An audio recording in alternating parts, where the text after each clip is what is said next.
driving on the road in Canada, following Canadian traffic signs and lights and rules, and being a very obedient citizen and driver. And came back to India, and instantly, it's like you're in a different world. You probably all know this. Well, one of the Missouri taxi drivers had picked us up from the airport, and we were driving on our way up to Missouri. You probably know him. His name is Raja Kulwant. Yes. And he and I were talking, as we do, about something philosophical, something religious. He was telling me something about, the Sikh tradition, and we were probably talking at the time about how all things are one, like everything's all one, and in some way we're related to each other and the universe and all this. We were going along at a pretty good speed. Out of nowhere comes this tractor chugging along, 5 kilometers an hour, overloaded with sugarcane or something in the back. Raja slams on his brakes, and of course we didn't become one with the tractor. But the most amazing thing was that he kept talking about his philosophy on life, the universe, and everything. And I looked at him and said, Raja, doesn't this make you angry? And he says, what?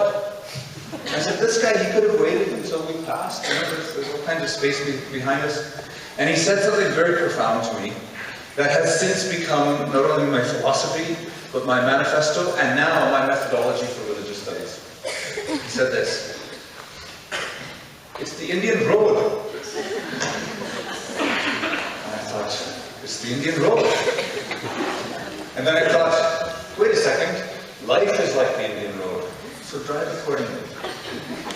What does that mean? Well, I guess though I'm called the guest speaker, you all know who I am. There was someone, it's nice to be the second pick, I guess, but there was someone who was supposed to be here, and I'm told that she was a Bharatanatyam dancer, classical Indian dancer. Well, I thought I would include that a little bit. So what do I mean by the Indian road? Okay, so we're driving along, and you're imagining this, right?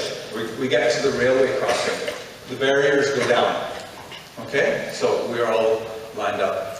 All of a sudden, someone comes from this side, goes up. He thinks, to get to the best place for me to be is right up front. And so he goes up front. And then this person behind says, okay, me too. Up front, up front, up front. So everybody's kind of jostling for space. Up front, right by the barrier. Well, I don't know what exactly they were thinking. But everybody on the other side was also thinking the same thing. And so the barriers go up.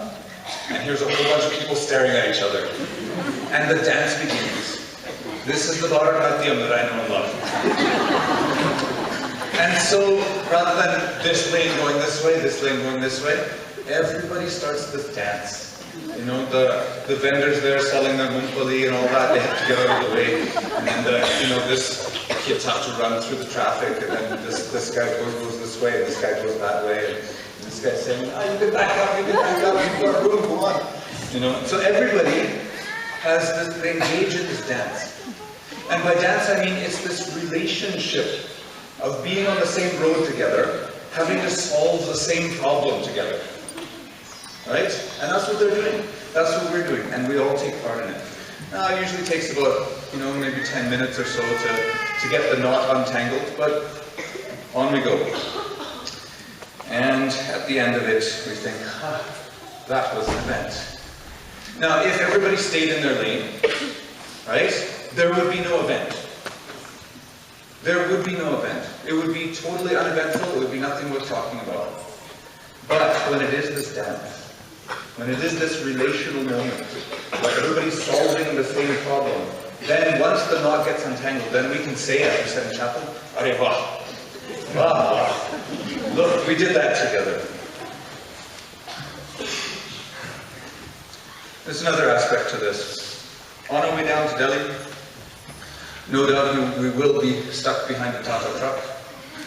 And that Tata truck will say, it'll have beautiful, all different colors, painting and all that, all kinds of wonderful scenes of cows and gopis and all this. And it'll say, Buri nazar wala So you of the evil eye, may your own face be blackened. Don't be jealous of my beautiful Tata truck. It will also say, horn please. Avaz, give the voice. Right? You play the horn like an instrument, don't you? And so you do. You give the horn. But in this case, I don't mean to say anything bad to this Tata truck driver. I mean to say, I want to pass you. And what does he do? He goes, just wait, just wait, just wait. There's something coming, just wait. Again, this is about relationship. We're on the road together. We're solving problems together. Right? And so I wait. This thing goes, then he goes, and I go. So this hymn that I always sing on the Indian road is Be Thou My Vision. Because you can't possibly see enough to take in all the stimuli, all of the cows and dogs and rickshaws and children and everything. You can't possibly take in enough with your peripheral vision. You need to rely on the relationships formed on the Indian road. Right? So that's Tata truck driver. He's helping me at that point. I've honked my horn at him, but not in anger. Right? As a statement of existence. So I thought, you know, okay, this is what Raja's saying. Life is like the Indian road. I thought, well, back home, back in Canada, when do I use my horn? I only use my horn as a rude hand gesture. Is that true? Yeah, that's pretty much true. Right? And why is that the case? Because back on that side of the world, when I'm driving on my four-lane highways, you expect everybody to stay in their lane, to follow those road signs, to obey the rules, and only cars are supposed to be here. What happens when you add a bicycle?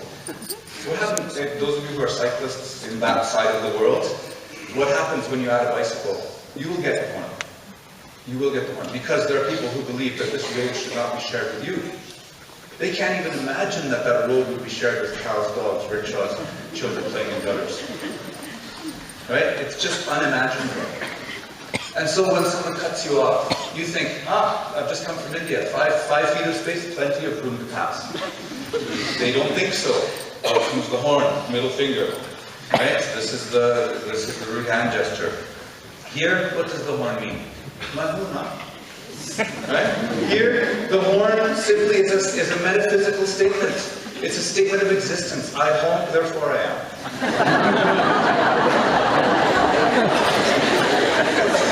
But it's a way that we share the road together. It's a way that we're in relationship on the road together. And I love this. I love this. And I've missed it. I've missed it terribly. It's a place where everyone belongs. There's another hymn that we sing on the Indian road, and it's All Creatures of Our God and King.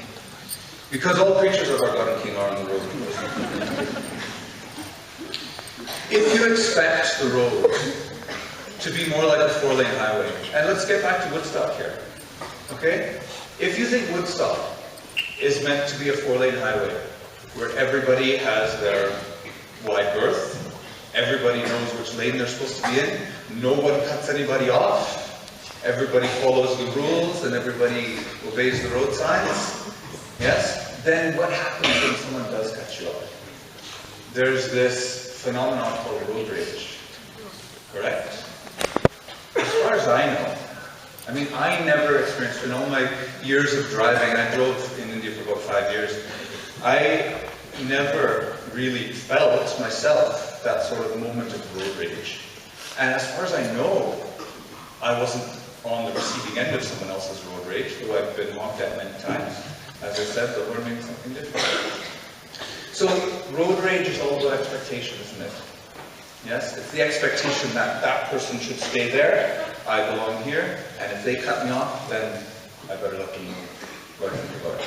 But if the Indian road is the way life is, right, and the simple fact is that, yeah, people are trying to get ahead, but we all are, right? Everybody is trying to kind of find their space and jostle for space and all this. If we expect that, no road rage.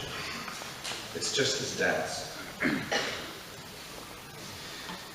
And in closing, I want to say that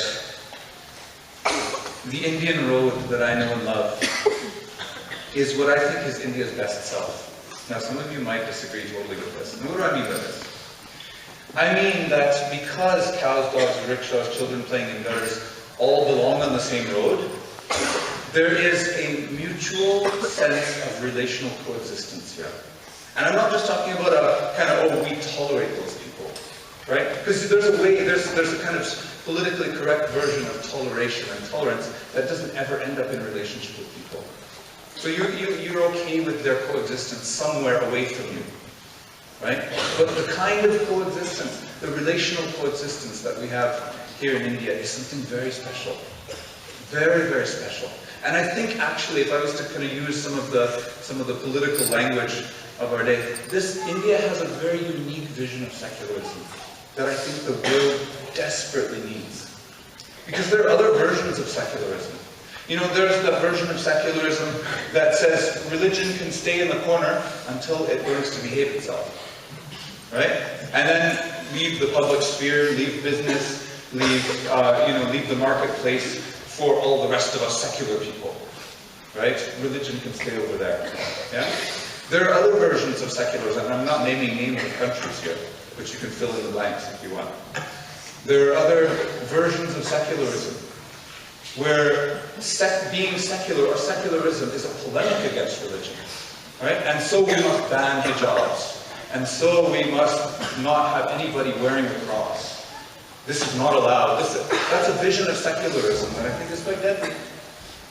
Right? But what India has here, what we have here in the form of the Indian Road, what we have here in the form of this beautiful group of people.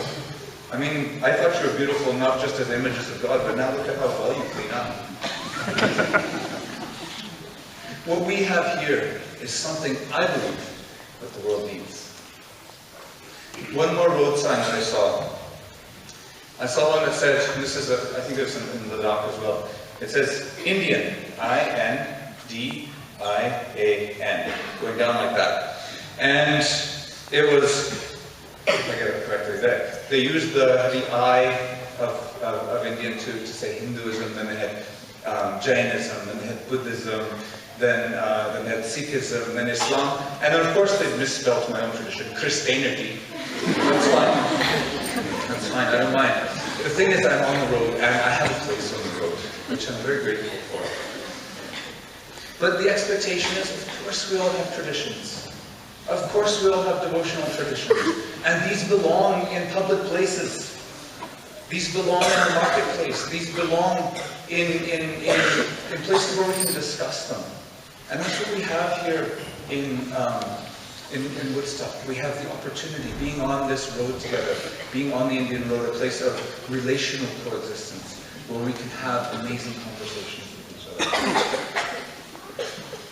Okay? But in order to do that, we have to have the attitude of Gandhi and be willing to strip down some of our nonsense. Be willing to get rid of some of our added extras, some of our cultural kingly robes. Right? And if we can do that, and we can sit in our dhoti together, then we have an amazing conversation before us. So I want to leave this with you. Life is like the Indian Road, so drive accordingly. Be safe.